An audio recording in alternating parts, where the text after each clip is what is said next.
මේ තියෙන්නේ ජපානයේ අපිට තනියෙන් වාහනේ යන ගමන් විනාඩි 10ක කාලයක් වෙන් කළා අපිට වාහනේ සම්පූර්ණයෙන් බොඩි කිට් එක හොද ගන්න පුළුවන්. අපිට ගිහිල්ලා අවශ්‍ය මුදල කාඩ් එකේ වාහනේ ඉඳන්ම කාඩ් එකෙන් හරි මුදල් වලින් හරි පේමන්ට් එක කළා. මෙතෙන්ට ගිය ගමන් ගිහිල්ලා වාහනේ නැවැත්තුවාම එයා ඔටෝ වාහනේ ප්ලේට් එකකින් එහාට මෙහාට කරගෙන වාහනේ සම්පූර්ණයෙන් හෝදනවා. මෙන්න මේ බ්‍රෂස් වලින් සබන් ගාලා හොඳට හෝදලා බොඩි එක පොලිෂ් කළා.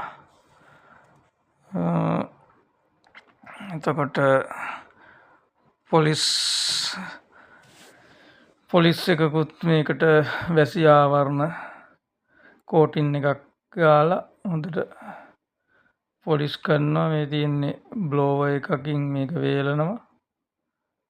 එතකොට එකපාර වාහන 3-4ක් වොෂ් කරගන්න පුළුවන්.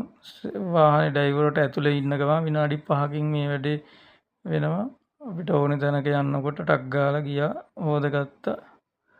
ඇතුලේම ඉඳගෙන හොදගෙන අර ඉස්සරහා තියෙන එක රූම් වලට ගිහිල්ලා අපිට ඕනනම් තව වැඩි දුරට මේ වාහනේ පොලිස් කරගන්න පොලිස් එකක් ගාලා හොඳට තව පොලිස් කරගන්න මොනවා හරි අඩුපාඩු තියෙනවා නම් හදාගන්න. ඒ ඔක්කොම ඒකේ කරගන්න පුළුවන්. ඒ ඔප්ෂන් එකත් ඔන්නම් මිලදී ගන්න පුළුවන් හොදන එකට අමතරව.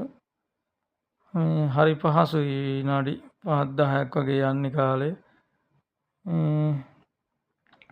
හොඳ ලස්සනටම වාහනේ වටේ ටික හොද ගන්න පුළුවන්.